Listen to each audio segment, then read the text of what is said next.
அதிலும் 7 தலைகள் 10 கொம்புகள். In the 12th chapter we see about a dragon which had 7 heads and 10 horns. Again in 13:1 we see about the beast which had 7 heads and 10 horns. முதலாவது சர்ப்பம் சாத்தான். The first dragon is Satan. இரண்டாவது மிருகம் அந்திகிறிஸ்து. The second beast is Antichrist. இதில் ஒரு வித்தியாசத்தை பார்க்கிறோம். There is a difference here. முதலாவது காட்சியில் சர்ப்பத்தினுடைய தலையின் மேல் தான் கிரீடங்கள் இருக்கிறது. In the first scene we see the dragon has on its head these 10 crowns. ஆனால் 13ஆம் அதிகாரத்தில் அந்த மிருகத்தினுடைய கொம்புகளில் தான் அந்த கிரீடங்கள் இருக்கிறது. While in 13th chapter we see the 10 crowns upon the horns of the beast. என்ன வித்தியாசம்? What is the difference? முதலாவது ruling by சட்டில்டி, தந்திரத்தினால் தலையில் தான் கிரீடம் இருக்கு.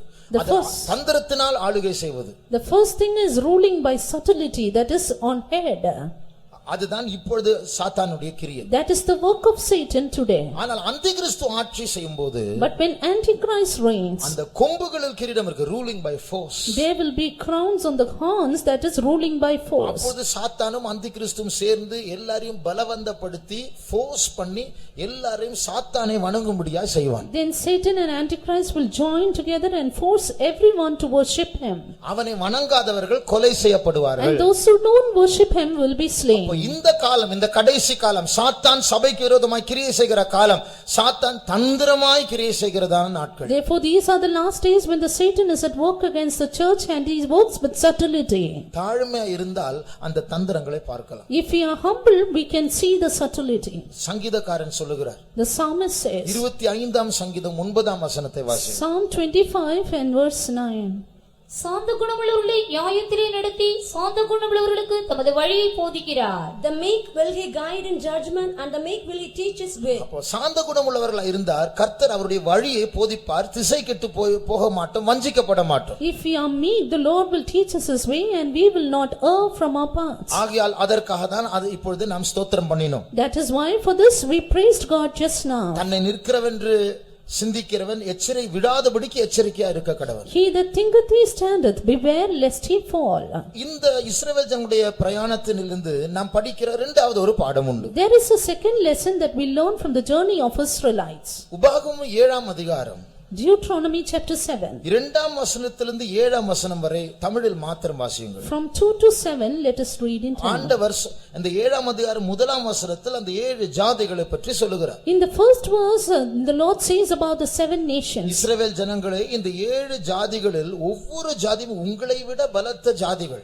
Each of these 7 nations were mightier than the people of Israel. இந்த ஜாதிகளை நீங்கள் எதிர்த்து ஜெயிக்க போகும்போது சில காரியங்களை பற்றி நீங்கள் ஜாக்கிரதையா இருக்க வேண்டும். But when you go against them, to prevail against them, you need to be careful in certain matters. என்று சொல்லி சில கண்டிப்பான நிபந்தனைகளை ஆண்டவர் சொல்லுகிறார். Telling this, the Lord placed them certain strict conditions. வாசியுங்கள். உன் தேவனாகிய கர்த்தர் அவர்களை உன்னிடத்தில் ஒப்புக் கொடுக்கும்போது அவர்களை முறியடித்து அவர்களை சங்காரம் பண்ணக்கடவாய், அவர்களோட உடன்படிக்கை பண்ணவும் அவர்களுக்கு இரங்கவும் வேண்டாம். அவர்களோட சம்பந்தம் களவாயாக உன் குமாரத்திகளை அவர்கள் குமாரருக்கு கொடாமலும் அவர்கள் குமாரத்திகளை உன் குமாரருக்கு கொல்லாமலும் இருப்பாயாக. என்னை பின்பற்றாமல் அந்நிய தேவர்களை சேவிக்கும்படி அவர்கள் உன் குமாரரை விலக பண்ணுவார்கள். அப்பொழுது கர்த்தருடைய கோபம் உங்கள் மேல் மூண்டு உங்களை சீக்கிரத்தில் அழிக்கும். நீங்கள் அவர்களுக்கு செய்ய வேண்டியது என்னவென்றால், அவர்கள் பலிபீடங்களை இடித்து அவர்கள் சிலைகளை தகர்த்து அவர்கள் தோப்புகளை வெட்டி அவர்கள் விக்கிரகங்களை அக்கினியிலே எரித்து போட வேண்டும். நீ உன் தேவனாகிய கர்த்தருக்கு பரிசுத்த ஜனம். பூச்சக்கரத்தில் உள்ள எல்லா ஜனங்களிலும் உன் தேவனாகிய கர்த்தர் உன்னை தமக்கு சொந்தமாய் இருக்கும்படி தெரிந்து கொண்டார். சகல ஜனங்களிலும் நீங்கள் திரட்சியான ஜனம் என்று கர்த்தர் உங்கள் பேரில் அன்பு வைத்து உங்களை தெரிந்து கொள்ளவில்லை. நீங்கள் சகல ஜனங்களிலும் கொஞ்சமாயிருந்தீர்கள். ஆதியாகமம் 15ஆம் அதிகாரத்தில் Book of Genesis chapter 15. Abraham இடத்தில் இந்த இடத்தை பற்றி ஆண்டவர் பேசும்போது, When the Lord spoke to Abraham about this place, இப்பொழுது எம்மோரியர் இந்த இடத்தில் குடியிருக்கிறார்கள். now Amorites abide in this place. அவர்களுடைய அக்கிரமம் இன்னும் நிறைவேறவில்லை. Their iniquity is not at full. ஆனால் அவருடைய அக்கிரமம் நிறைவேறும் போது இஸ்ரவேல் ஜனங்களை அவர்களை முறியடிக்க நியாயம் தீர்க்க நான் அனுப்ப போகிறேன். But when their iniquity is full, I will send the Israelites to destroy them utterly. ஆகையால் இந்த இஸ்ரவேல் ஜனங்களுடைய பிரயாணத்தை ஒரு கண்ணோட்டத்தில் பார்க்கும்போது அங்கே கானான் தேசத்தில் குடியிருக்கிறதான அந்த ஜனங்களை நியாயம் தீர்க்கும்படியாக ஆண்டவர் அனுப்புகிறார். ஏனென்றால் அவர்களுடைய அக்கிரமம் நிறைவேறிற்று, ஒரு பூர்ணம் அடைந்திருக்கிறது, உச்சகட்டத்துக்கு வந்திருக்கிறது. Looking into the journey of the Israelites on one angle, because the iniquity of the nations were full, the Lord did send them to judge the nations. ஆகிய ஆண்டவர் சொல்லுகிறார், நீங்கள் அந்த ஜாதிகளோடு போராட, எதிர்க்க, சண்டை போட, துரத்த போகும்போது அவர்கள் உங்களோடு சமரசம் பண்ண பேச்சுவார்த்தைக்கு வருவார்கள், ஒத்து போகாதே. Therefore the Lord said, when you go to fight against those people will come to compromise with you, but never agree with them. சமரசம் பண்ணுவதற்கும் ஒப்பு கொடுப்பதற்கும் ஒரு வித்தியாசம் உண்டு. There is a difference between committing and compromising. சமரசம் பண்ணுவது என்று சொல்வது பாதி ஒப்பு கொடுப்பது, பாதி உரிமையை வைத்துக் கொள்வது. To compromise means half surrender and half right with themselves. மோசேயிடத்தில் பார்வோன் சமரசம் பண்ண புறப்பட்டான். As Pharaoh may have been to compromise with Moses. சரி நீங்க போங்க, ஆனா ரொம்ப தூரம் போகாதீங்க. We will let you go, but go not far away. பலிதான செலுத்தணும், எகிப்திலே பலி செலுத்துங்கள். You want to offer sacrifice, do it somewhere near. சரி நீங்க போங்க, உங்களுடைய பெண் ஜாதிகள் பிள்ளைகள் இங்க இருக்கட்டும், ஆண்கள் போங்க. Only you can go, but let only your men alone go. சரி நீங்க போங்க, ஆடு மாடை வச்சிட்டு நீங்க எல்லாம் போங்க. You can go, but leave your livestock here. 10 வாதைகளை ஆண்டவர் ஒன்றுக்கு பின் ஒன்று அனுப்பும் பொழுது இப்படிதான் பார்வோன் பல விதத்தில் சமரசம் பண்ண முடியாம பேசுகிறார். Every time the Lord sent one of the 10 plagues, it was like this Pharaoh told. அப்பொழுது மோசே சொல்லுகிறார், ஒரு விரி குழம்பும் இங்க இருக்காது, எல்லாவற்றையும் எடுத்துக்கொண்டு போவோம், அப்படிப்பட்ட விடுதலை எங்களுக்கு தேவையில்லை. But Moses said, we will not leave even one, we will take away everything.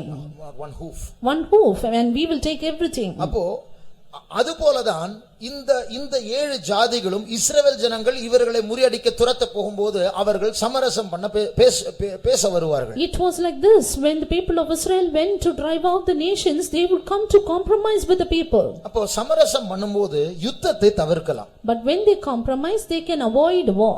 ரத்தம் சிந்தாமல் இருக்கலாம். They can be remaining without shedding of blood. இந்த 7 ஜாதிகள் அவங்க கொஞ்சம் இறங்குவாங்க. This when the 7 nations say, they will come a little down. அப்ப நம்ம சண்டை போட வேண்டாம், நீங்க பாதி விட்டு கொடுங்க, நாங்களும் பாதி விட்டு கொடுங்க. Then we need not fight, you can leave half and we will leave half. இந்த பாதி விட்டு கொடுக்கும்போது இஸ்ரவேல் ஜனங்களுக்கு ஒரு ரிலீஃப், அதாவது ஒரு இளைப்பாறுதல். காரணம் என்னவென்றால் இப்பொழுது யுத்தத்தை தவிர்க்கலாம், அவர்கள் இறங்கி வந்து விட்டார்கள், கொஞ்சமாவது இறங்கி வந்து விட்டார்களே என்று சொல்லி அவர்கள் ஒத்து போகலாம். When the people come a little for compromising, then the people of Israel will be at rest, saying, we can avoid war and they can go in hand along with them. ஆகையால் கொஞ்சமாவது விட்டு கொடுத்தார்கள் என்ற சந்தோஷத்தில் இஸ்ரவேல் ஜனங்கள் சமரசம் செய்தால் அவர்கள் அறிய வேண்டிய மற்ற பகுதி என்னவென்றால் கொஞ்சம் அவர்கள் பிடித்திருக்கிறார்கள். With the joy that they will leave half, if the Israelites are joyful, they need to be aware of the fact that they have taken half. அவர்கள் கொஞ்சம் பிடித்திருப்பார்கள் என்றால் சில நாட்கள் கழித்து மறுபடியுமாக அந்த பழைய அடிமைத்தனத்திற்கு அவர்கள் கொண்டு நடத்தப்படலாம், மறுபடியும் யுத்தம் ஆரம்பிக்கலாம் என்று இஸ்ரவேல் ஜனங்கள் உணர வேண்டும். If they had captured half, then the people of Israel should realize that after some years they would capture the full and once again war may begin. சமரசம் செய்வதுடைய தீமை அதுதான். That is the evil of compromise. இன்றைக்கு ஒரு சமாதானம் கிடைத்தது போல இருக்கும். It may be as though you receive a peace for today. பிற்காலத்தில் சத்துரு மறுபடியும் எழும்பி உரிமை பாராட்டுவார். While in latter days the enemy will once again rise up to take the claim. ஆண்டவர் இஸ்ரவேல் ஜனங்களை இப்போது வாசித்ததான வசனங்களை என்ன எச்சரிக்கிறார்? What did the Lord warn the people of Israel through these verses? ஒப்பந்தம் செய்யாதே. Never make a compromise or covenant with them. அவர்களோடு கல்யாணம் பண்ணாதே. And don't get into marriages with them. அவர்கள் உங்கள் மத்தியில் வாழ விடாதே. Don't allow them to live amidst you. எல்லாரையும் துரத்த வேண்டும். You should chase away everyone. காரணம் என்ன? Reason? இவர்களுக்கு நீ சுவிசேஷத்தை சொல்ல முடியாது. You cannot tell them the gospel. அவர்களுடைய அக்கிரமம் முத்தி போய் விட்டது. Their iniquity is so high. அது இனிமேல் அவர்களை மாற்ற முடியாது. அவர்களுடைய அக்கிரமம் நிறைவேறினது. Hereafter you cannot change them, iniquity is full. அப்போ ஆண்டவர் மனுஷர்களுக்குள்ள ஒரு ஹியூமன் சிம்பத்தி, ஒரு மனுஷ அனுதாபம் இருக்கு. There is a human sympathy in man. அவர்களை பார்த்து பாவம், சரி நீங்க யார்கிட்டயும் சொல்லாத சரியா என்று சமரசம் பண்ணி கூட வைத்தால், இப்படி ஒரு மனுஷ அனுதாபத்தை காட்டி அவர்களை கூட வைத்தால் ஆண்டவர் சொல்லுகிறார், நீ இப்படி இரக்கம் பாராட்டி கூட வச்சா உன் ஆத்மாவை பிற்காலத்தில் அவர்கள் அழித்து போடுவார்கள். If you show a human sympathy to them, saying they are poor people, let them stay back, don't tell anyone, then finally they will try to destroy your soul itself. ஆனால் என்ன செய்தார்கள் தெரியுமா? But you know what they did? இப்பொழுது வாசிக்க கேட்டமே, இப்படி செய்யாதே அப்படி செய்யாதே, நீங்க அந்த ஜாதிகளோடு சண்டை போட போகிறீர்கள், என்னெல்லாம் செய்யாதே என்று சொன்னார்கள் அதெல்லாம் செய்து விட்டார்கள். Now we happen to read as to how what all conditions the Lord told them, but they worked out everything which the Lord asked them not to do. நாம் பொதுவாக பைபிள் வாசிக்கிறோம், இந்த 7 ஜாதிகளை அவர்கள் இஸ்ரவேல் ஜனங்கள் முறியடித்து கானான் தேசத்தை சுதந்தரித்து விட்டார்கள். In generally we read in the Bible, the Israelites destroyed these 7 nations and inherited Canaan. ஆனால் உண்மையாய் ஆழத்தில் பார்த்தால் இவர்கள் மத்தியில் இந்த ஜாதிகள் இருந்தார்களாம். But actually in death these nations were amidst Israel. எல்லாரும் அல்ல, கொஞ்சமாவது அவர்கள் பரவி இருந்தார்கள். Not all, but at least a few were spread abroad. அது மாத்திரமல்ல, இரக்கம் பாராட்டி சரி இரு என்று சொன்னார்கள். அந்த ஜாதிகள் இஸ்ரவேல் ஜனங்களை கெடுத்து விட்டார்கள். Not only that, with sympathy they said you can stay back, but finally they destroyed Israel. அந்த மனுஷ அனுதாபத்தை காண்பித்து இவர்கள் அதற்கு அவர்களுடைய தீமைக்கு இரையாக மாறிவிட்டார்கள். Showing them human sympathy, finally they went into a prey for them. நியாயாதிபதிகளின் புஸ்தகம் 3ஆம் அதிகாரம் 5ஆம் வசனத்திலிருந்து 7ஆம் வசனம் வரை வாசித்தால் இதை பார்க்கலாம். Book of Judges chapter 3 verses 5 through 7 we read it. இப்படி இஸ்ரவேல் புத்திரர் கானானியர், ஏத்தியர், எமோரியர், பெரிசியர், ஏவியர், எபூசியர் ஆகிய இவர்கள் நடுவே குடியிருந்து, இவர்கள் நடுவில், இப்ப பாருங்க இந்த ஜாதி, இந்த 7 ஜாதிகள், இவர்கள் நடுவில் இவர்கள் குடியிருந்து அவர்களுடைய குமாரத்திகளை விவாகம் பண்ணி தங்களுடைய குமாரத்திகளை அவர்கள் குமாரருக்கு கொடுத்து, பாருங்க ஆண்டவர் சொன்ன ஒப்பந்தம் செய்யாதே, உடன்படிக்கை செய்யாதே, கல்யாணம் பண்ணாதே என்று சொன்ன அதே காரியத்தை செய்து விட்டார்கள். The Lord said, do not make covenant with them, do not get into marriages with them, but they did the very same thing. கல்யாணம் பண்ணி அவர்கள் தேவர்களை சேவித்தார்கள். இப்படி இஸ்ரவேல் புத்திரர் கர்த்தரின் பார்வைக்கு பொல்லாப்பானதை செய்து தங்கள் தேவனாகிய கர்த்தரை மறந்து பாகால்களையும் தோப்பு விக்கிரகங்களையும் சேவிக்கிற போது, தோப்புகளை செய்யாதே, பாகாலை வணங்காதே எல்லாம் சொன்னார், அப்படியே செய்து விட்டார். The Lord said, do not serve Baal and do not make groves, but they did all that. இதே போல இந்த இஸ்ரவேல் ஜனங்கள் கானான் தேசத்துக்குள் பிரவேசிக்கும் போது அவர்கள் சந்தித்த தோல்வியிலிருந்து நாம் படிக்க வேண்டிய காரியம் என்ன? Likewise, what is the thing that we have to learn from the failures that the Israelites faced when they did like this? நேற்று நாம் படித்ததான வேறுபாட்டின் ஜீவியத்தை பற்றி கண்டிப்பாய் நாம் இருக்க வேண்டும். We need to be very very strict about the life of separation we learned yesterday. நம்முடைய மனுஷ அனுதாபத்தை வைத்து மற்றவர்கள் இடறி போக கூடாது என்று அல்ல, அவர்கள் துக்கப்படக்கூடாது என்று சொல்லி அவர்களுக்கு நாம் அவர்களை பிரியப்படுத்தும்படியே ஆண்டவருடைய பிரமாணங்களை மீறும் பொழுது நமக்கு தான் நஷ்டம் உண்டாகும். அவர்களை பிரியப்படுத்துவோம், நம்முடைய ஆத்மாவுக்கு சேதம் உண்டாகும். With the human sympathy we try to please others that they might not be grieved. We may please them but we destroy our own soul. ஆதியாகமம் நியாயாதிபதிகளின் புஸ்தகம் 2ஆம் அதிகாரத்தில் நாம் ஒரு வசனத்தை வாசிக்கிறோம். Book of Judges chapter 2 we read a verse. ஆண்டவர் சொன்னார், நீ சமரசம் பண்ண கூடாது, அவரோடு ஒப்பந்தம் வைக்க கூடாது என்று சொன்னேனே, நீ ஏன் அப்படி செய்யவில்லை? The Lord said, I told you that you should not have a league or a covenant with them, but why didn't you do that? 2ஆம் வசனம் வாசிங்க. Verse 2. நீங்கள் இந்த தேசத்தின் குடிகளோடு உடன்படிக்கை பண்ணாமல் அவர்கள் பலிபீடங்களை இடித்துவிட கடவீர்கள் என்று சொன்னேன். ஆனாலும் என் சொல்லை கேளாதே போனீர்கள். ஏன் இப்படி செய்தீர்கள்? Why have you done this? நீங்கள் புறப்பட்டு போகும்போது இந்த கானான் தேசம் பக்கத்தில் வரும்பொழுதே நான் உங்களை எச்சரித்தேனே, இப்படி செய்யக்கூடாது. When you set forth and came near Canaan, I did warn you, saying, don't do this. ஏன் இப்படி செய்தீர்கள்? Why have you done this? நீங்கள் இப்படி செய்தபடினால், because you have done this. அதனுடைய விளைவை அடுத்த வசனத்தில் வாசிக்கிறோம். Consequence we read in the next verse. ஆகையால் நான் அவர்களை உங்கள் முகத்திற்கு முன்பாக துரத்துவதில்லை என்றேன். அவர்கள் உங்களை நெருக்குவார்கள், அவருடைய தேவர்கள் உங்களுக்கு கண்ணி ஆவார்கள் என்றார். அவர்களுடைய தேவர்கள் உனக்கு கண்ணி ஆவார்கள். Their God shall be a snare unto you. இதனால தான் பில்லி சூனியம் பலிக்கும். That is why witchcrafts prosper. நான் ஒரு எல்லை கோடை வரைய சொன்னேன். I told you to draw a line, a limit. உங்களுடைய மனுஷ அனுதாபத்தில் நான் சொல்வதை கேட்காமல் அவர்களை ஏற்றுக்கொண்டீர்கள். But because of your human sympathy you accepted them not regarding my saying. ஆகையால் அவர்களுடைய தேவர்கள், அந்த தீய சக்திகள் உங்கள் குடும்பத்தை தாக்கும். Therefore their gods, that evil powers will attack you. ஆகையால் இது நிமித்தம் வேறுபாட்டின் ஜீவியம் என்று சொல்வது, கர்த்தர் நம்மை கடினமாய் கண்டிப்பா நடத்தும்போது, அந்த பிரமாணங்களை கடைபிடிக்கும் போது, அதுதான் நம்முடைய பாதுகாப்பு. That is why when the Lord strictly advises us about the life of separation. That is simply our protection. ஆகையால் இந்த கானான் தேசத்தின் விளிம்பில் வந்திருக்கிறதான நமக்கு வேறுபாட்டு ஜீவியம் தனியே வாசம் பண்ணுகிற ஜனமாய் இருப்பது மிகவும் மிகவும் முக்கியமான ஒரு காரியம். Therefore we who are come to the brim of Canaan, it is very very important that we dwell alone with a life of separation. நாம் சமரசம் செய்தால் அது நம்முடைய நித்தியத்தையே பாதித்து விடும். If we get into compromise, that will even attack our eternity. இப்பொழுது நாம் வேறொரு விஷயத்துக்கு வரப்போகிறோம். Now we are going to see another thing. எப்படி நாம் மொத்தமாக நம்முடைய பிரயாணத்தின் முடிவுக்கு வந்து கொண்டிருக்கிறோமோ, How are we as to how we collectively come to the end of our journey? தனிப்பட்ட விதத்தில் நாம் எல்லாரும் நம்முடைய பிரயாணத்தின் முடிவுக்கு வரப்போகிறோம். Even so, personally, all of us are going to reach the end of our journey. நம்மில் அநேகர் கர்த்தருடைய கிருபையினால் இயேசு வரும்பொழுது மறுரூபம் அடைந்து போக போகிறோம். இல்லை என்றால் கல்லறையிலிருந்து உயிர்த்தெழுந்து போக போகிறோம். Many of us, by the grace of God, when Jesus appears, we shall be transformed or rise from our graves. அதுதான் நம்முடைய பிரயாணத்தின் முடிவு. That is the end of our journey. ஆனால் ஒருவேளை சிலர் அசதியாய் இருப்பார்கள் என்றால் கைவிடப்பட்டு இரத்த சாட்சியாய் மரிக்க கூடும். அது 3.5 வருடம் கழித்து அவர்கள் உயிர்த்தெழுந்து ஆண்டவரோடு இருப்பார்கள்.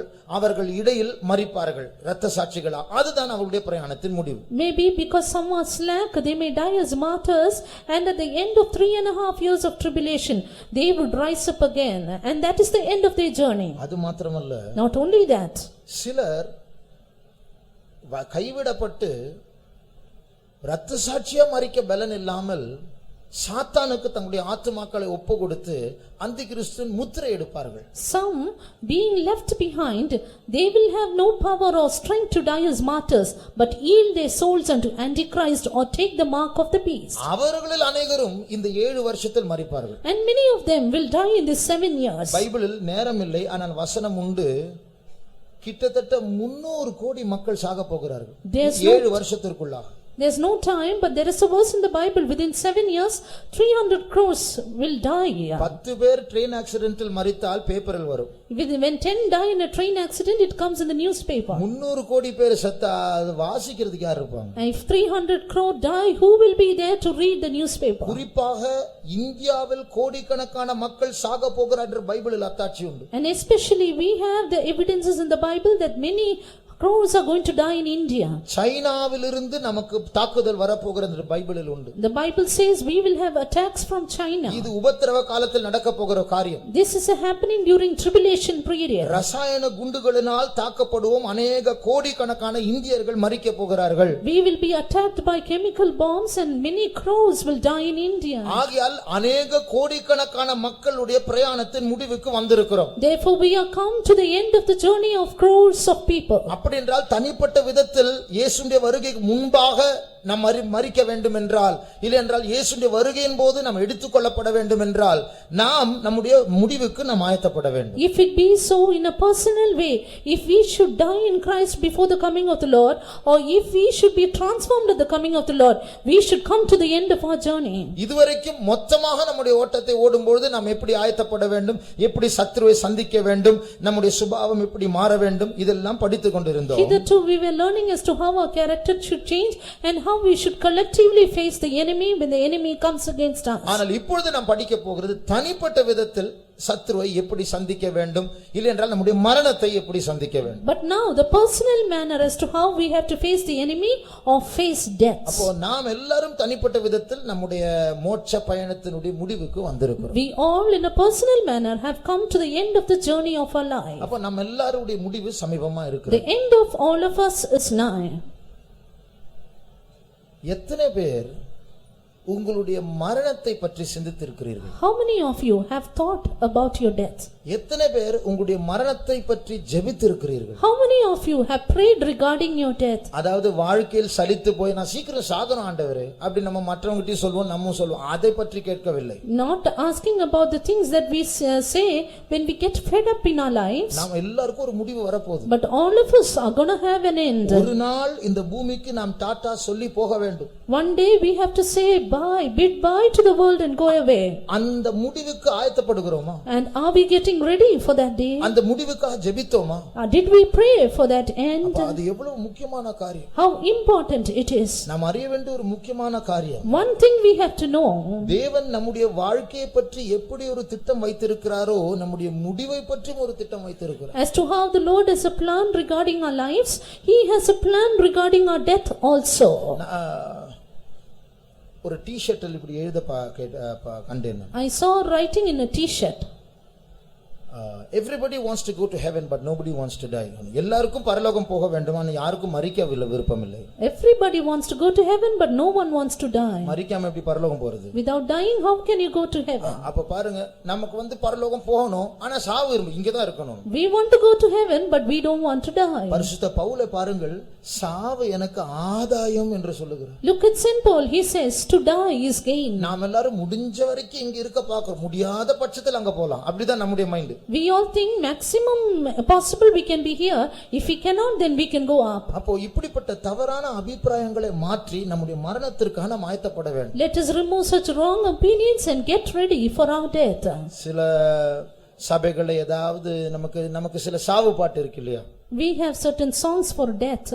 அது ஏதாவது பாடும்போது அடுத்த நாள் யாராவது மரிச்சிட்டாங்கன்னா இது பாடுனால தான் அடுத்த நாள் செத்தாங்கன்னு சொல்லுவாங்க. அடுத்த நாள் இந்த பாடுனாளுடைய அடக்காராதனை நடத்துறாங்க. When they sing it in the church they say, and next day there will be a death, they say it is because they sang there is a death like this, and those ones who sang also will die. நாம் சாக வந்தவர்கள்.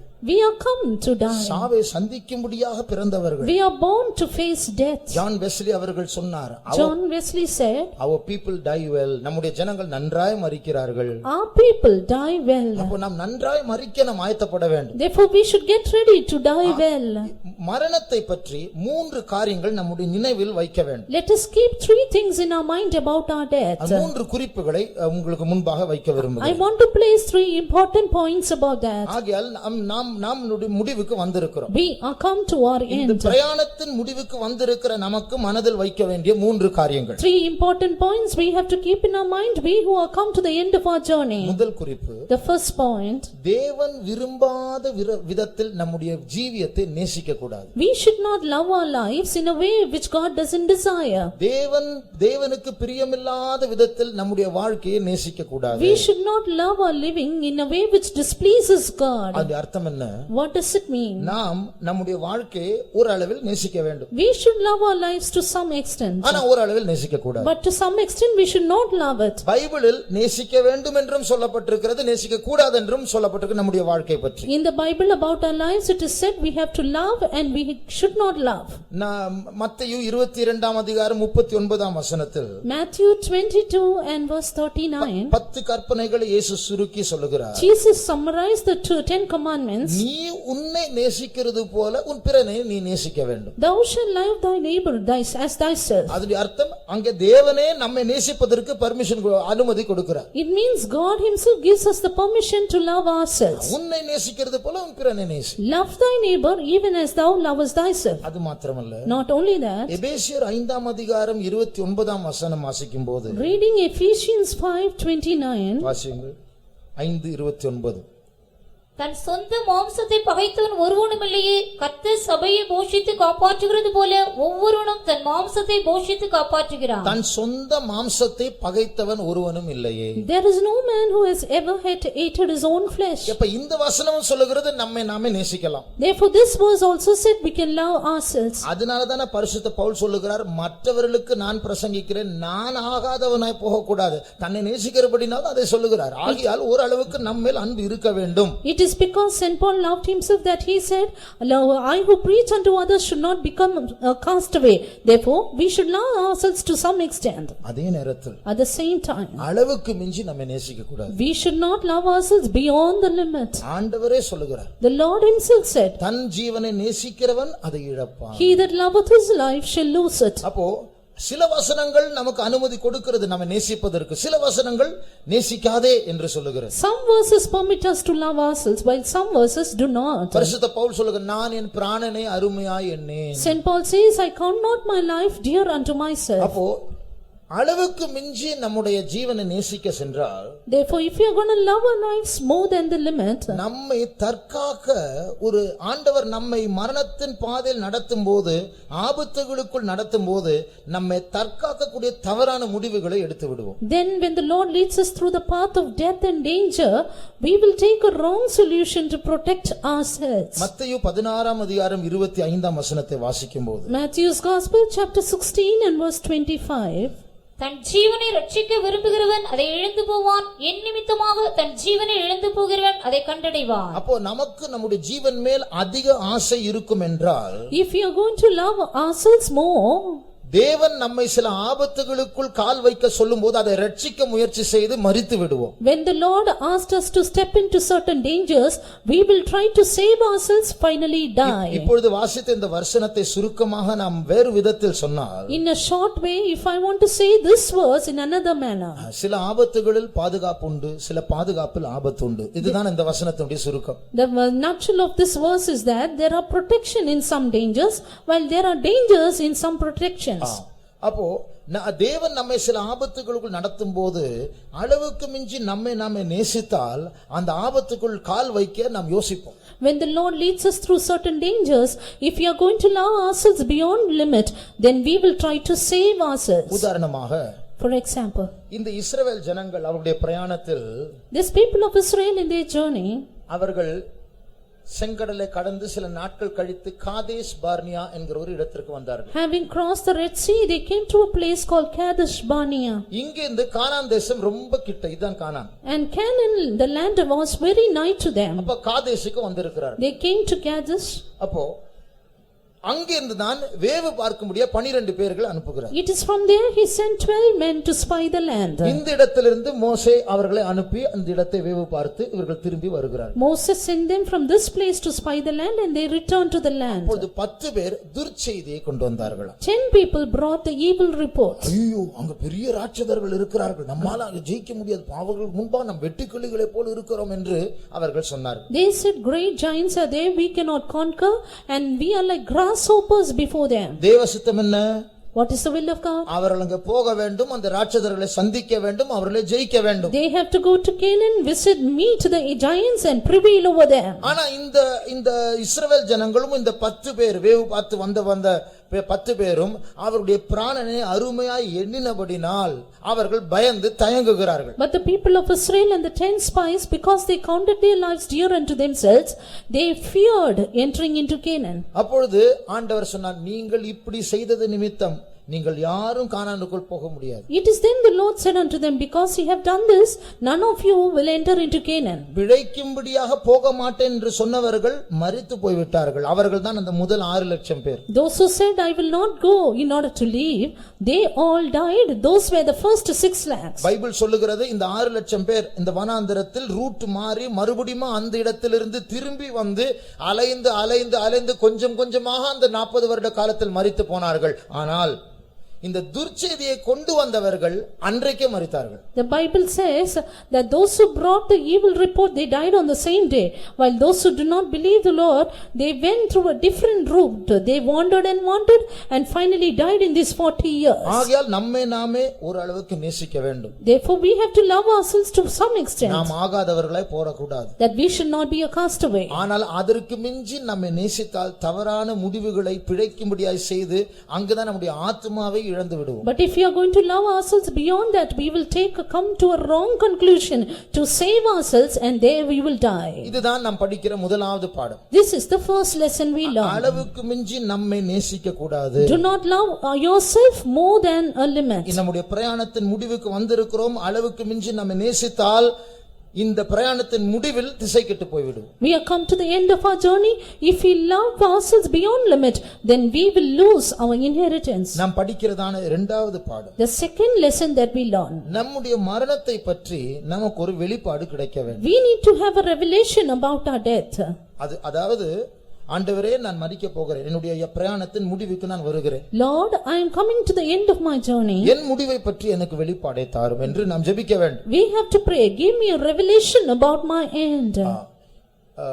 பழைய ஏற்பாட்டில் அதாவது நிறைய நாட்கள் இருந்து வயதாய் மரிப்பது ஒரு ஆசீர்வாதம்.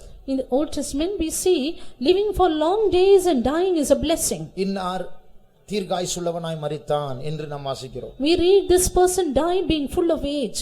ஆனால் புதிய ஏற்பாட்டில் ஆயுஸ் ஒரு விஷயம் அல்ல. While in the New Testament the lifespan is not a matter. 80 வயசு வரைக்கும் உயிரோடு இருப்பது ஒரு ஆசீர்வாதம் அல்ல. It is not a blessing to live till 80. ஆசீர்வாதம் அல்ல, சாபமும் அல்ல. அது ஒரு சாதாரண விஷயம், அவ்வளவுதான். It's just an ordinary matter, not a curse, not a blessing. ஸ்தேபான் அவர் ஒரு வயது குறைவாக தான் மரித்தார். Stephen died when he was young.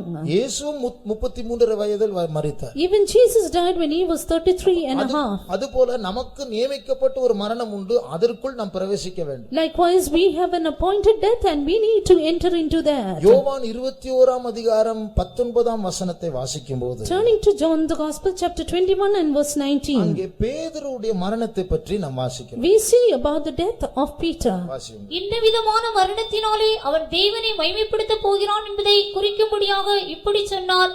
அவர் இதை சொல்லிய பின்பு அவனை நோக்கி என்னை பின்பற்றி வா என்றார். இன்ன விதமான மரணம். This kind of death. பாருங்கள், பேதுருடைய மரணத்தை ஆண்டவர் முன்குறித்திருக்கிறார். இன்ன விதமான எப்படி மரிக்க வேண்டும் என்று ஆண்டவர் முன்குறித்திருக்கிறார். The Lord had already foreordained by what death Peter should die. பேதுருடைய மரணத்தை முன்குறித்த ஆண்டவர் உங்களுடைய மரணத்தையும் என்னுடைய மரணத்தையும் முன்குறித்திருக்கிறார். God who has foreordained the death of Peter has foreordained our death too. அப்போ இப்படி மரிக்க வேண்டும் என்று ஆண்டவர் முன்குறித்திருக்கிறார். அதனுடைய அர்த்தம் நம்முடைய வாழ்க்கை பற்றியும் ஒரு தேவசித்தம் உண்டு, நம்முடைய மரணத்தை பற்றியும் ஒரு தேவசித்தம் உண்டு. The Lord has foreordained our death. It means there is a will of God regarding our life and a will of God regarding our death too. நம்முடைய வாழ்நாள் எல்லாம் தேவசித்தம் தேவசித்தம் தேவசித்தம் செய்து மரிக்கும் போது தேவசித்தம் இல்லாமல் மரித்தால் அது எவ்வளவு பெரிய ஒரு நஷ்டம். All through our life doing the will of God, finally if we don't die in the midst of the will of God, what a great loss it is. எகிப்திலிருந்து புறப்பட்டு எத்தனையோ ஜாதிகளை முறியடித்து வனாந்தரத்தை கடந்து சென்று கடைசில கானான் தேசத்துக்குள் பிரவேசிப்பதற்கு முன்பா ஒரு சத்துரு குத்தி கொலை செய்தால் எவ்வளவு பரிதாபமான முடிவு. Destroying everyone whom the Lord had said and crossing the Red Sea, and finally if you are being struck by an enemy, then what a great end, miserable end it is. யாக்கோபினுடைய முடிவை பற்றி வாசிக்கிறோம். We read about the end of Jacob. அவர் பெட்டில் உட்கார்ந்து தன்னுடைய பிள்ளைகளை ஆசீர்வதித்தார். He sat on his bed and blessed his children. எல்லாரையும் ஆசீர்வதித்த பிறகு 2 காலையும் தூக்கி கட்டில்ல வச்சு படுத்துட்டு மரித்தார். After blessing everyone, placed 2 of his legs on his bed and he died. இது ஒரு சமாதானமான முடிவு. This was a peaceable end. இது பழைய ஏற்பாட்டில் நல்ல முடிவு. In the Old Testament it is good. ஆனால் புதிய ஏற்பாட்டில் இப்படி காலை தூக்கி பெட்ல வச்சு படுத்து உறங்குறது தேவ சித்தமாய் இருந்தால் மட்டும் தான் அப்படி முடிவு இருக்க வேண்டும். But in the New Testament, only if it is the will of God, we should sleep like that and then die. காரணம் என்னவென்றால் நாம் ஒரு சமாதானமான முடிவை எதிர்பார்க்க கூடாது, தேவ சித்தத்திற்குட்பட்ட ஒரு மகிமையான ஒரு முடிவை நாம் எதிர்பார்க்க வேண்டும். Reason being, we should not expect a peaceable death, but a glorious death which is in the center of God's will. ஆகையால் நம்முடைய முடிவை பற்றி நாம் ஒரு வெளிப்பாடை பெற்று அதை பற்றி ஜெபிக்க வேண்டும். Therefore, receiving a revelation about our death, we need to pray for that.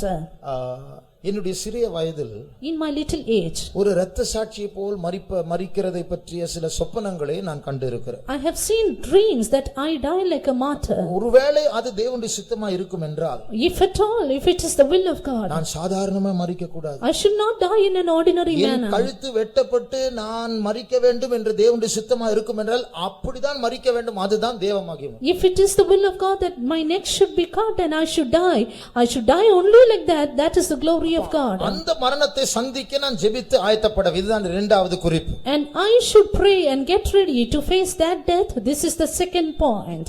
மூன்றாவது, Thirdly, நம்முடைய மரணம் ஒரு பலியாக மாற வேண்டும். our death need to be a sacrifice. அதாவது நாம் மரிப்பது தேவனுக்கு ஒரு காணிக்கையாக ஒரு பலியாக மாற வேண்டும். That is, our death should be an offering and a sacrifice to God. அதை பற்றி தான் 2 தீமோத்தேயு 4ஆம் அதிகாரம் 6ஆம் வசனத்தில் ஆரம்பத்தில் நாம் வாசித்தோம். It is about that in the beginning we read in 2 Timothy chapter 4 and verse 6. நான் பானபலியாய் வார்க்கப்பட்டு போகிறேன் என்று பரிசுத்த பவுல் சொல்லும்போது தன்னுடைய மரணத்தை பற்றி சொல்லுகிறார். When Saint Paul says I am ready to be offered, it says about his death. ஒரு பானபலி என்றால் என்ன? What is a drink offering? அதனுடைய விசேஷம் என்ன? What is the speciality? ஒரு பானபலி, it takes the shape of the container. அதாவது எந்த பாத்திரத்தில் ஊற்றுகிறோமோ அந்த பாத்திரத்தின் வடிவத்தை அந்த பானம் ஏற்றுக்கொள்ளும். The drink takes the shape of a container. அது ஒரு ஸ்கொயர் தட்டில் ஒரு பாத்திரத்தில் வைத்தால் அது சதுரமா இருக்கும். If we keep the drink in a square container, then it will be square. அது ஒரு கப்பில் ஊற்றினால் அது ஒரு கப்பின் வடிவத்தை எடுத்துக்கொள்ளும். If we pour it in a cup, then it will have the shape of a cup. பரிசுத்த பவுல் சொல்லுகிறார், நான் பானபலியாய் வார்க்கப்பட்டு போகிறேன். Saint Paul says, and I am ready to be offered as a drink offering. ஒரு கல்லை எடுத்து ஒரு பாத்திரத்தில் போட்டால் அந்த பாத்திரத்தினுடைய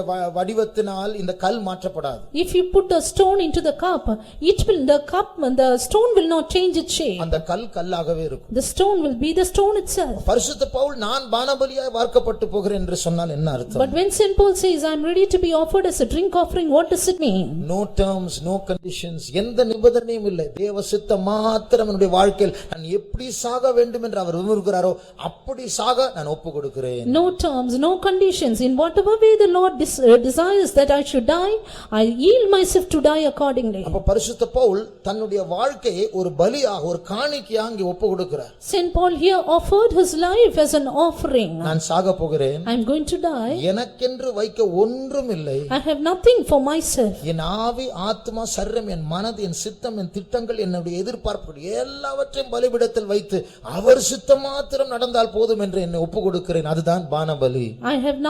I place my spirit, soul and body, wishes, desires and thoughts and everything and let him take control. That is a drink offering.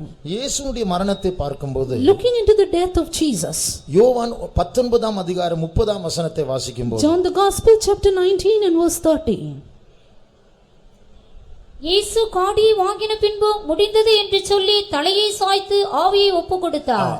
தலையை சாய்த்து ஆவியை ஒப்பு கொடுத்தார். He bowed his head and yielded his ghost. தலை சாய்த்து என்று சொன்னால் அது சைடுல அப்படியே சாய்ந்து விடும். Bowed his head means it bowed on the side. இங்கிலீஷ்ல வேற பாஷை bowed his head அப்படினு தலை வணங்கி ஜீவனை விட்டார். He bowed his head and died. அப்ப அந்த bowed his head தலை வணங்கி ஜீவனை விட்டார் என்றால் என்ன அர்த்தம்? What does bowing his head mean? பிதாவே, என் மரணத்திலும் உம்முடைய சித்தம் நிறைவேற கடவது. Father, let your will be fulfilled even in my death. அப்போ நாம் வாழ்ந்து தேவ சித்தம் செய்து எப்படியோ செத்து விடக்கூடாது. அந்த சாவும் காணிக்கையாக பலியாக ஒரு மாற வேண்டும். Living all the way doing the will of God, we should not die somehow.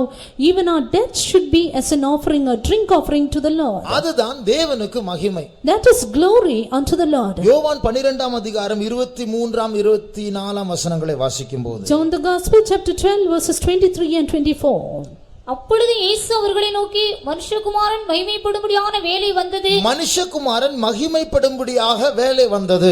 The hour is come that the Son of Man may be glorified. அது என்ன மகிமை? What is that glory? இயேசு சொல்லுகிறார், நான் மகிமைப்படக்கூடிய நேரம் வந்தது. Jesus said the time I should be glorified is come. அது என்ன மகிமை? What is that glory? அடுத்த வசனம் வாசி. The next verse. மெய்யாகவே மெய்யாகவே நான் உங்களுக்கு சொல்கிறேன், கோதுமை மணியானது நிலத்தில் விழுந்து சாகாவிட்டால் தனித்திருக்கும், செத்ததே ஆகில் மிகுந்த பலனை கொடுக்கும். தன்னுடைய மரணத்தை பற்றி இயேசு சொல்லுகிறார், நான் மகிமைப்பட போகிறேன். Jesus said about his death, I am going to be glorified. நாம் சற்று நேரம் வாசித்த பேதுருடைய மரணத்தை, இந்த விதமான மரணத்தினால் தேவனை மகிமைப்படுத்துவான் என்று, பேதுருடைய மரணம் தேவனை மகிமைப்படுத்துகிற மரணம் என்று அங்கு சொல்லப்பட்டிருக்கிறது. About Peter's death we read just now, it is written, by what death he will glorify God.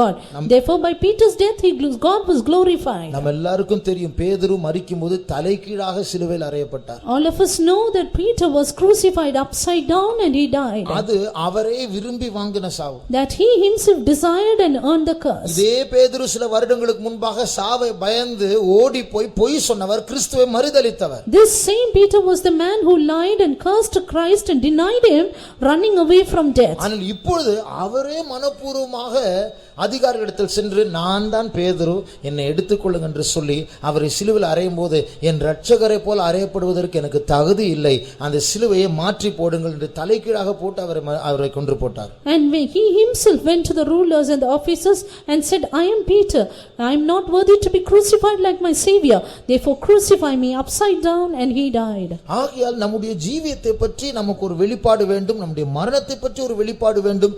அது நம் தேவனுக்கு ஒரு காணிக்கையாய் உள்ளவர்களாய் மாற வேண்டும். Therefore we need to have a revelation about our life, about our death too, and that should be an offering for the Lord. ஆகையால் தேவனுடைய பிள்ளைகளே, நாம் மரிக்க போகிறோம், நம்முடைய பிரயாணத்தின் முடிவுக்கு வந்திருக்கிறோம், நன்றாய் சாவோம். Therefore, beloved people of God, we are come to the end of our journey, we are going to die, let us die well. இந்த மெட்டீரியலிசம், பொருளாதார பிசாசு, இம்மைக்காகவே பாரப்படுகிற அந்த பிசாசு நம்முடைய தலையை குனிய வைத்து சரியாக மரிக்க விடாது. This spirit of materialism will not allow us to die well.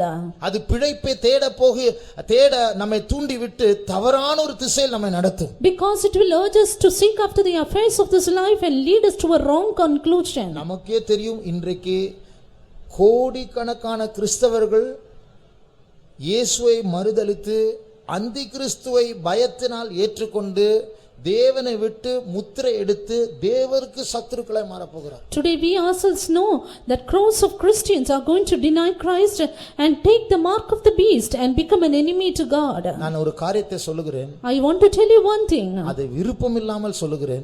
I tell it with no desire. பயத்தோடு சொல்லுகிறேன். I tell it with fear. அது நடக்க கூடாது என்று ஜெபித்து சொல்லுகிறேன். I tell it with prayer that it should not take place. நம் மத்தியில் சிலர் கைவிடப்பட்டு முத்திரை எடுக்காமல் இருக்க, இரத்த சாட்சியை மறிக்க பலன் இல்லாமல் அந்த பயத்தினால் அந்த முத்திரை எடுத்தால், ஒருவேளை அர்மகெதோன் யுத்தத்தில் சேனைகள் அழைக்கப்படும் போது நாமும் அந்த சேனைகளோடு சேர்ந்து அந்தி கிறிஸ்து சார்பாக அந்த சேனை நின்று இயேசு மேலே இறங்கி வரும்போது அவருக்கு விரோதமாக துப்பாக்கி ஏந்துகிறவர்களாக இருக்கலாம். Even some of us, if we be left behind, we will not have power to die as martyrs, and thereby we will take the mark of the beast and then join with the host of Antichrist in the battle of Armageddon, and we will take our pistols and guns against our Lord. ஆகையால் தான் ஆரம்பத்தில் நாம் வாசிக்க கேட்டோம், be careful, எச்சரிக்கையா இரு, விடாதபடிக்கு எச்சரிக்கையா இருப்போம். That is why in the beginning we happen to read, let us take heed or be careful. ஆகையால் நம்முடைய பிரயாணத்தின் முடிவுக்கு நாம் வந்திருக்கிறோம். ஏதோ நிறைய வருஷம் இருக்கிறது போல நாம் யோசிக்க கூடாது. காலம் குறுகியது, காலத்தை பிரயோஜனப்படுத்திக் கொள்வோம். We are come to the end of our journey, not much more years before us. Let us redeem the time and make use of it. நாட்கள் பொல்லாதவைகளாய் இருக்கிறபடினால் காலத்தை பிரயோஜனப்படுத்திக் கொள்வோம். Redeeming the time, for the days are evil. அந்த வசனத்தை வாசிப்போம். Read that verse. எபேசியர் 5ஆம் அதிகாரம் Ephesians chapter 5 16ஆம் வசனம் and verse 16. நாட்கள் பொல்லாதவைகளானதால் காலத்தை பிரயோஜனப்படுத்திக் கொள்ளுங்கள். அது முந்தின வசனம். The verse before. ஆனபடினாலே நீங்கள் ஞானமற்றவர்களைப் போல நடவாமல் ஞானமுள்ளவர்களைப் போல கவனமாய் நடந்து கொள்ள பார்த்து. ஞானம் உள்ளவர்களாக கவனமாய் நடந்து கொள்ள பார்த்து. Let us walk circumspectly as the wise people. அந்த இங்கிலீஷ் வார்த்தை பாருங்கள், walk circumspectly. Walk circumspectly. அது என்ன அர்த்தம்? அந்த வார்த்தை இரண்டாய் பிரிக்கலாம். You can divide the word into two. circum என்கிற அந்த வார்த்தை என்று சொன்னால் சுற்றி, circumstance, சூழ்நிலை, circumference, அது ஒரு அந்த ஒரு வட்டத்தினுடைய அந்த எல்லை. circumvent சுற்றி செல்வது, இப்படி circum என்று சொன்னால் சுற்றி என்று அர்த்தம். Circumcision means going around. spect என்கிற வார்த்தை spectacle, spectator என்று சொன்னால் பார்ப்பது. Spect means having look at. அப்போ circumspect என்று சொன்னால் சுற்றி சுற்றி பார்த்து நட. Therefore circumspect means go round with spectating everything. எங்கே ஆபத்து இருக்கிறது, எங்கே சத்துரு வருகிறான், where there is danger, where there is enemy, சுற்றி சுற்றி பார்த்து கவனமாய் நட. you walk circumspectly, you be careful and walk. ஏன்? Why? நாட்கள் பொல்லாதவைகள். Because the days are evil. அந்த பைபிள் அந்த வசனம் ஆட்கள் பொல்லாதவர்கள் என்று சொல்லவில்லை, நாட்கள் பொல்லாதவைகள் என்று சொல்லி இருக்கிறது. The verse doesn't say the people are evil, the days are evil. நாட்கள் ஏன் பொல்லாதவைகள்? Why are the days evil? இந்த நாட்கள் நாம் இயேசுவின் வருகையில் கைவிடப்படும்படியாகவே வடிவமைக்கப்பட்ட நாட்கள். These are the days just designed that we might be left behind at the coming of the Lord. இந்த கானான் தேசத்துக்கு கிட்ட வந்திருக்கிற நமக்கு விரோதமாக எழும்புகிறதான இந்த ஜாதிகள் நம்முடைய டைமை வேஸ்ட் பண்ணும்படியா, நேரத்தை வீணாக்கும்படியாகவே இந்த நாட்களை வடிவமைத்திருக்கிறது. These nations that are against us at the end of our journey, they have designed these days that we might spend it in leisure or we might waste the time. ஆகையால் தான் Bible மறுபடியும் சொல்லுகிறது, be careful, எச்சரிக்கையா இருங்கள், கவனமாயிருங்கள். That's why the Bible again repeats, be careful, take heed. இப்பொழுது கடைசியாக இந்த study முடிக்க போகிறோம். Now we are going to end this study. ஒரு மற்றொரு காரியத்தை நாம் கவனித்து நாம் முடிப்போமா? Let us pay attention to another thing and then finish it. ஒரு கப்பல் ஒரு துறைமுகத்திலிருந்து தன்னுடைய பயணத்தை ஆரம்பித்து வேறொரு துறைமுகத்திற்கு வரும்பொழுது, A ship when it starts its voyage from one harbor to another, அந்த துறைமுகத்திற்குள் பிரவேசிப்பதற்கு முன்பாக, even before entering into that harbor, அந்த துறைமுகத்தோடு அறிமுகமா இருக்கிறதான ஒரு மாலுமி, ஒரு பைலட், ஒரு கப்பல் ஓட்டி, அவர்தான் ஒரு படகில் வந்து வெளியே நின்று கொண்டிருக்கிற அந்த கப்பலை ஏறி அவர்தான் அந்த கப்பலை ஓட்டி கரை துறைமுகத்திற்கு கொண்டு வருவார். There will be a pilot who is well known to that harbor and he will go into that ship and drive it safely to the harbor.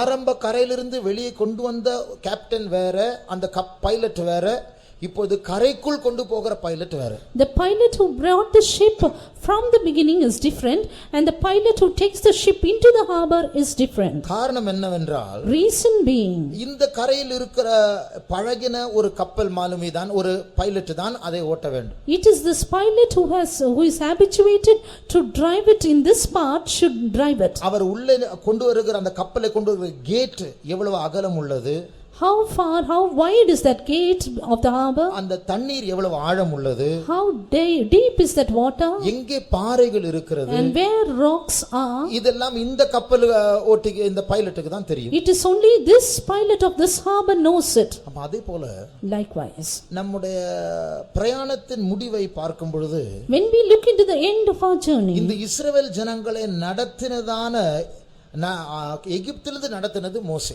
it was Moses who led the people of Israel from Egypt. ஆனா கரைக்குள் கொண்டு போய் கானானுக்குள் கொண்டு போனது யோசுவா. But it was Joshua who led them ashore into the Canaan. இது போல நமக்கும் ஒரு காரியம் நடக்க போகிறது. Likewise, we also are going to drive into that part. இதுவரைக்கும் நம்மை நடத்தினது, இந்த சபையை நடத்தினது இயேசு. Hitherto it is Jesus who led this church, who led us. ஆனால் இந்த ஓட்டத்தினுடைய முடிவுக்கு வந்திருக்கிறதான நமக்கு, But for us who have come to the end of our journey, இனிமேல் நடத்த போகிறது அதுவும் இயேசுதான்.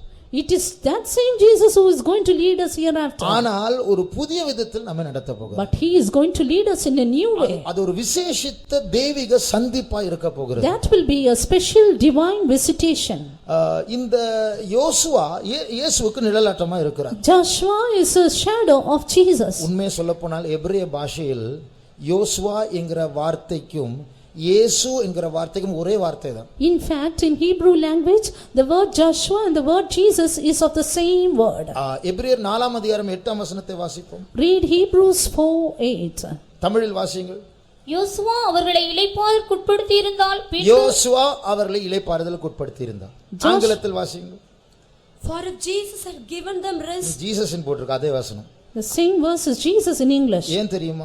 Why? ஏனா எபிரேய பாஷையில் ரெண்டு ஒண்ணு. அது வியாக்கியானம் செய்கிறவர்கள் தவறாக அதை எழுதி விட்டார்கள். In Hebrew language both are the same. The interpreters have gone wrong. அப்ப எப்படி யோசுவா பழைய ஏற்பாட்டில் இஸ்ரவேல் ஜனங்களை கானான் தேசத்திற்குள் நடத்தினாரோ அதே போல புதிய ஏற்பாட்டில் யோசுவா அல்லது இயேசு நம்மை நடத்த போகிறார். As to how Joshua took the people of Israel into Canaan, even so Jesus is going to take us into Canaan in New Testament. अनेक யுத்தங்கள் நமக்கு இருக்கிறது. We have many battles to face. ஆனால் அந்த யுத்தங்களை நடப்பித்து அந்த யுத்தங்களை ஜெயிக்கும்படியா பலவீனராகிய நமக்கு முன்பாக இயேசு நடந்து நம்மை அவர் ஜெயமாய் கானான் தேசத்துக்குள் கொண்டு போக போகிறார். But our Jesus is going to walk ahead of us that we might prevail in all the wars that we have to wade through, and he will take us triumphantly into Canaan. மல்கியா 4ஆம் அதிகாரத்திற்கு நம்முடைய வேதத்தை திருப்பும் பொழுது, Turning to Malachi chapter 4, முதலாம் வசனத்தை வாசிக்கும் போது உபத்திரவ காலத்தை பற்றி அங்கு ஒரு தீர்க்க தரிசனத்தை நாம் பார்க்கிறோம். verse 1 we read about a prophecy of the tribulation period. சூளையை போல் பற்றி எரிகிறதான ஒரு நாள் வருகிறது. The day cometh that shall burn as an oven. அன்றைக்கு துன்மார்க்கர் அகங்காரிகள் எல்லாம் துரும்பை போல் மாற்றப்படுவார்கள். The wicked and the proud shall be stubble then. வாசியுங்கள்.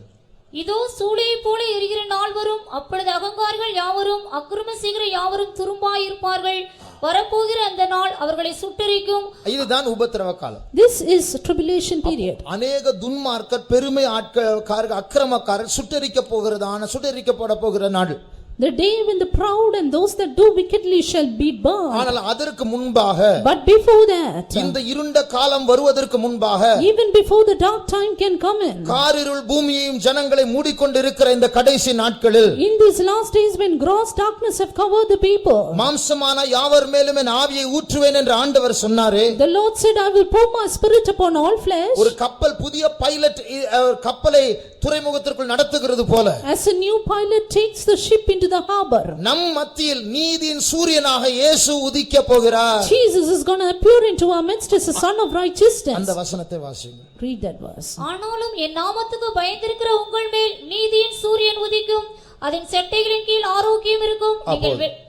இப்போ இங்கே சொல்லப்பட்டிருக்கிற ஒரு விஷயம், நீதியின் சூரியன் நம்ம மத்தியில் உதிக்க போகிறார். One thing said here is the son of righteousness rising into our midst. இன்றைக்கு என்ன நிலவரம் தெரியுமா? You know what is the state today? இயேசுவை பின்பற்றுகிற நமக்கு மாறாத தீராத கஷ்டங்கள், போராட்டங்கள், பிரச்சனைகள். We who follow Jesus have so much of problems and conflicts and difficulties. மூன்றாம் அதிகாரத்தை வாசிக்கும், அந்த மல்கியா மூன்றாம் அதிகாரத்தை வாசிக்கும் போது, Malachi chapter 3 we read, அங்கே ஒரு கூட்டத்தாரை பார்க்கிறோம். there we see about one group of people. 14ஆம் வசனத்தில், Verse 14, இவர்கள் எல்லாம் நீதிமான்கள், they were righteous, ஆனா அவர்கள் உபத்திரவப்படுவதை கண்டு ஆண்டவரை குற்றப்படுத்துகிறார்கள். but because they are in the persecution they blame God. நான் எல்லா மீட்டிங் போறேன், I am going for the meetings, நான் ஒழுங்கா சர்ச்சுக்கு போறேன், I am going to the church நான் regularly, கரெக்ட்டா தசமபாகம் I கொடுக்கிறேன், am paying tithes well, நான் ஒயிட் Dress தான் போடுறேன், I am putting on white, நான் நல்லா ஃபாஸ்டிங் எடுக்கிறேன், I fast well. எனக்கு மட்டும் எப்படி நடக்குது? Why such things for me? மற்றவங்க எல்லாம் நல்லா இருக்கிறாங்க. All the rest are okay. அப்படிப்பட்டவங்க கை தூக்குங்கன்னு சொல்ல மாட்டேன், கேட்க மாட்டேன். நிறைய கை தூக்க வேண்டி வரும். Many will lift up their hands, so I will not ask them to do that. வாசியுங்கள் அந்த 14ஆம் வசனம். Read verse 16.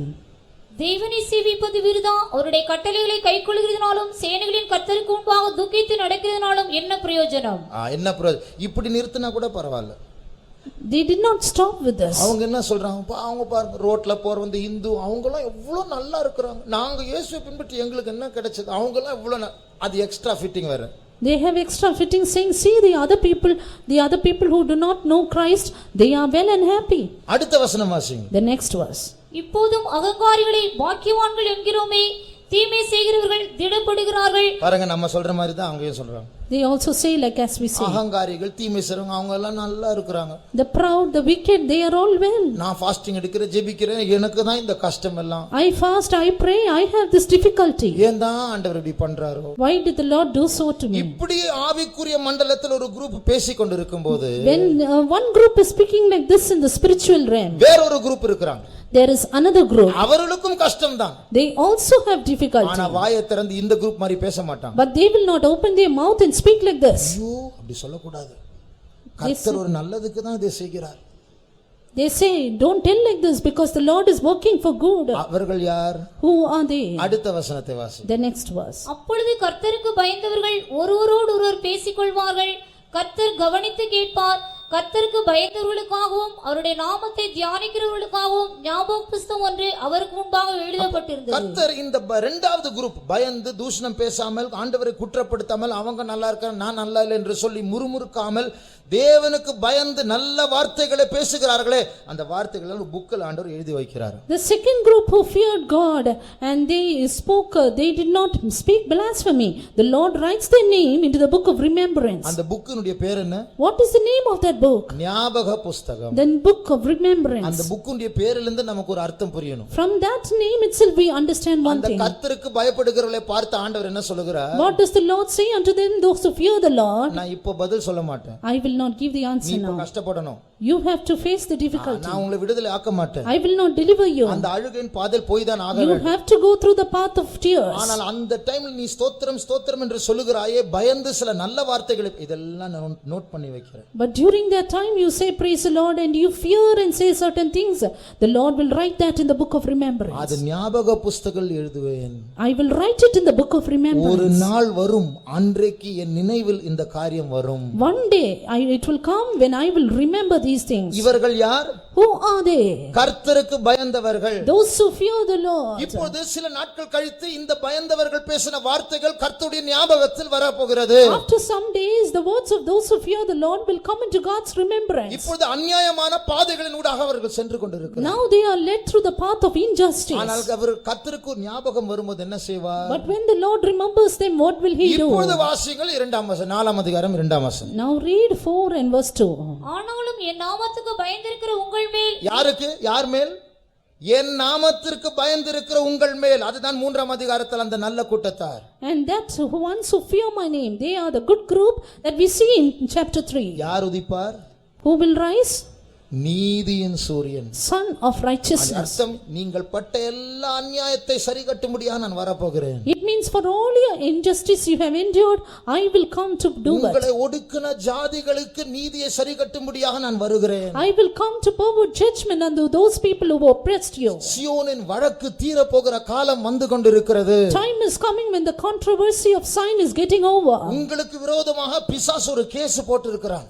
The Satan has filed a case against you. இதுவரைக்கும் அந்த கேஸ் போட்டு இரவும் பகலும் சகோதரர்களை குற்றப்படுத்துகிறவனாக தூங்காமல் உறங்காமல் இளைப்பாறாமல் உங்களையே குற்றப்படுத்திக் கொண்டிருக்கிறான். Filing that case hitherto, he was an accuser day and night, always accusing you. ஆனால் உங்களுக்காக நான் பரிந்து பேசிக் கொண்டிருக்கிறேன். But I am interceding for you. ஒரு நாள் அந்த வழக்கு தீர போகிறது. One day the controversy will come to an end. அதுதான் கர்த்தர் பழிவாங்கும் நாளாய் மாறப் போகிறது. That will be the day of Lord's vengeance. அன்றைக்கு கர்த்தர் நம் மத்தியில் இறங்க போகிறார். நீதியின் சூரியனாக எழும்ப போகிறார். That day the Lord will rise into our midst as the Son of righteousness. நம்முடைய கண்களை மூடுவோமாக. Let us close our eyes. நம்மை நடத்த போகிற நீதியின் சூரியனாக புதிய விதத்தில் எழும்ப போகிற நம்முடைய ஆண்டவர் இன்றைக்கும் நம் மத்தியில் இருக்கிறார். That our God, Son of righteousness, who is newly going to lead us, is in our midst even today. இதுவரைக்கும் தேவன் நடத்தின பாதைகளுக்கு ஸ்தோத்திரம் சொல்லாமல் முறுமுறுத்ததற்கு மன்னிப்பு கேட்போமாக. Let us ask pardon for that we have murmured and not praised God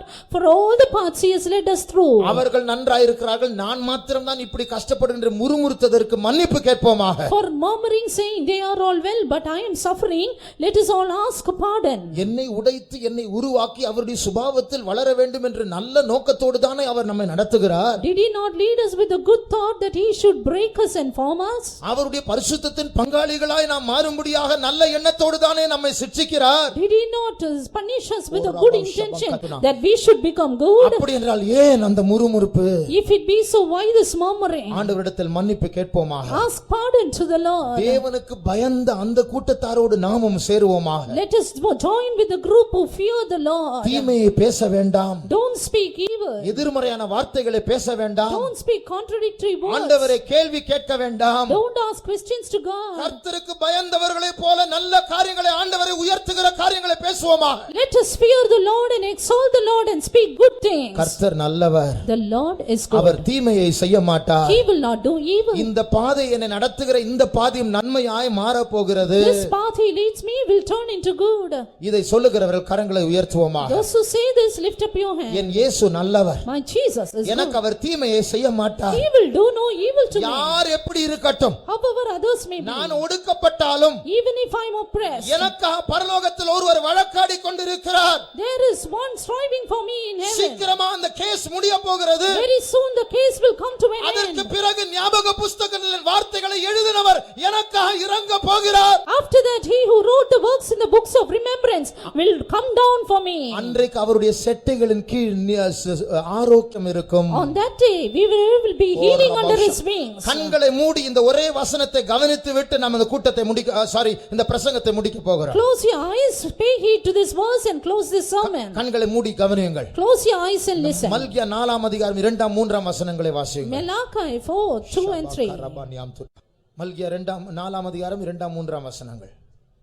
ஆனாலும் என் நாமத்துக்கு பயந்திருக்கிற உங்கள் மேல் நீதியின் சூரியன் உதிக்கும், அதன் செட்டைகளின் கீழ் ஆரோக்கியம் இருக்கும். நீங்கள் வெளியே புறப்பட்டு போய் கொழுத்த கன்றுகளைப் போல வளருவீர்கள், துன்மார்க்கரை மிதிப்பீர்கள். நான் இதை செய்யும் நாளிலே அவர்கள் உங்கள் உள்ளங்கால்களின் கீழ் சாம்பலாய் இருப்பார்கள் என்று சேனைகளின் கர்த்தர் சொல்கிறார். ஹல்லேலூயா.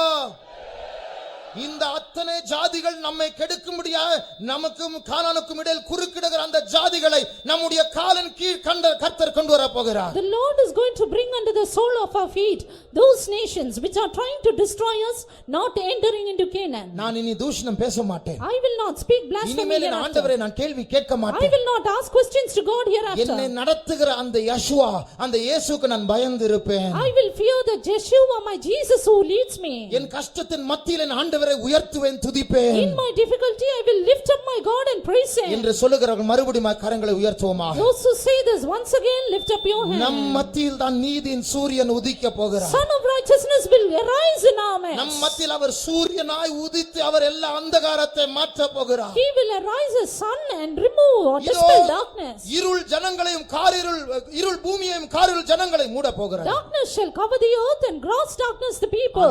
கர்த்தர் உன்மேல் உதிக்க போகிறார். But the Lord will arise upon thee. அவருடைய மகிமை உன்மேல் வெளிப்பட போகிறது. His glory will be revealed upon thee. இதை நம்புகிறவர்கள் விசுவாசிக்கிறவர்கள் பாக்கியவான்கள். Those who believe this, they are blessed. சீக்கிரமாக சிறைப்பட்ட சபையினுடைய சிறை கதவுகளை திறக்க நம் மத்தியில் இயேசு இறங்க போகிறார். Soon the Jesus is going to descend in our midst to open the door for the captivated ones. ஊழியக்காரர்களுடைய சிறையிருப்பை சீயோனின் சிறையிருப்பை மாற்ற விடுதலை ஆக்குகிறவர்கள் சீயோனிலிருந்து இறங்க போகிறார். Deliverer, Savior shall come down from Zion in order to remove the captivity of the servants of God. இத்தனை நூற்றாண்டுகளாக சபையை ஒடுக்கின ஆவிகளை ஒடுக்கும்படியாக கர்த்தர் சபையை அபிஷேகம் பண்ண போகிறார். The Lord is going to anoint Zion to oppress those powers which oppress the earth. இந்த பெரிய அபிஷேகம் இனிமேல் தான் வரப்போகிறது. This great anointing will come hereafter. அதற்கு முன்பாக ஒரு அட்வான்ஸாக கர்த்தர் இப்பொழுது ஒரு அபிஷேகத்தை நமக்கு தர போகிறார். But in advance, as a foretaste, the Lord is giving us the anointing right now. நீதியின் சூரியன் சீக்கிரமாக சர்வதேச சபையில் இறங்க போகிறார். Very soon, Son of righteousness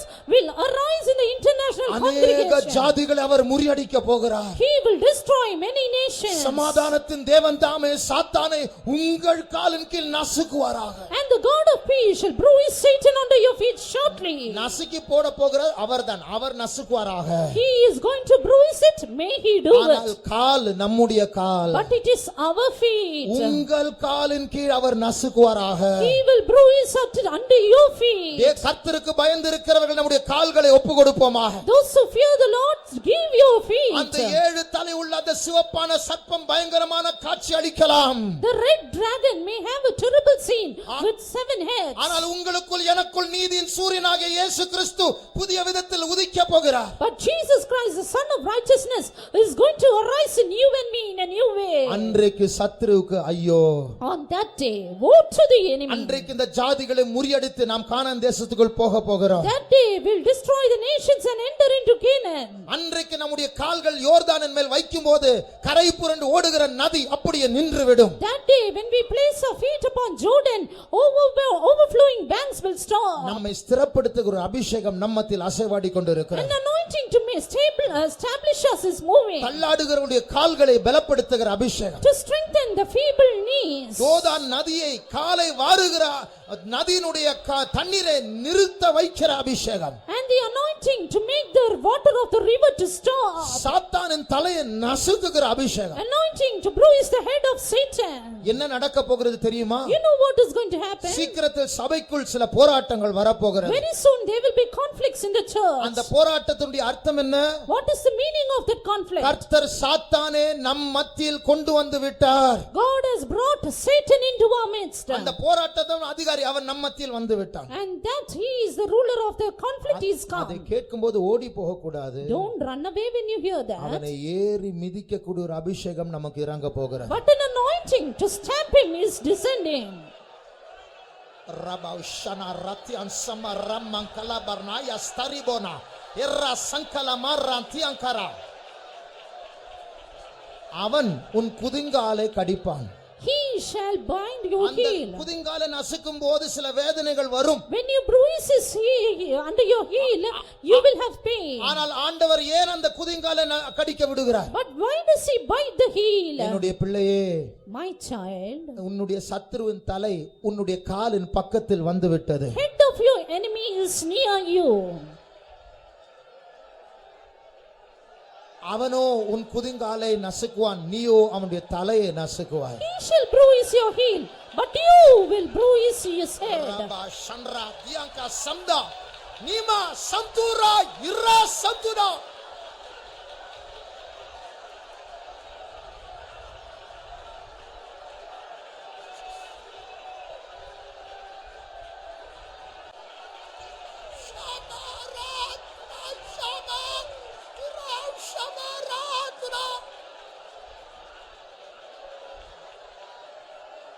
உலகில் உள்ளவனிலும் என்னில் இருப்பவர் பெரியவரே.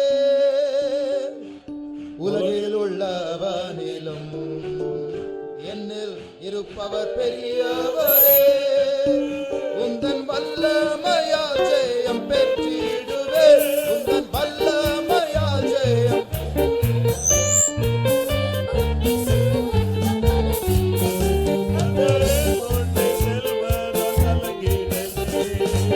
உலகில் உள்ளவனிலும் என்னில் இருப்பவர் பெரியவரே. உலகில் உள்ளவனிலும் என்னில் இருப்பவர் பெரியவரே. உந்தன் வல்லமையால் ஜெயம் பெற்றிடுவே. வல்லமையால் ஜெயம் பெற்றிடுவே. கர்த்தரின் முன்னே செல்வதால் கலங்கினேன். செல்வதால் கலங்கினேன். உலகில் உள்ளவனிலும் என்னில் இருப்பவர் பெரியவரே. உலகில் உள்ளவனிலும் என்னில் இருப்பவர் பெரியவரே. உந்தன் வல்லமையால் ஜெயம் பெற்றிடுவேன். உந்தன் வல்லமையால் ஜெயம் பெற்றிடுவேன். கர்த்தரின் முன்னே செல்வதால் கலங்கினேன். செல்வதால் கலங்கினேன். உந்தன் வல்லமையால் ஜெயம் பெற்றிடுவேன். உந்தன் வல்லமையால் ஜெயம் பெற்றிடுவேன். கர்த்தரின் முன்னே செல்வதால் கலங்கினேன். கர்த்தரின் முன்னே செல்வதால் கலங்கினேன். உந்தன் வல்லமையால் ஜெயம் பெற்றிடுவேன். உந்தன் வல்லமையால் ஜெயம் பெற்றிடுவேன். கர்த்தரின் முன்னே செல்வதால் கலங்கினேன்.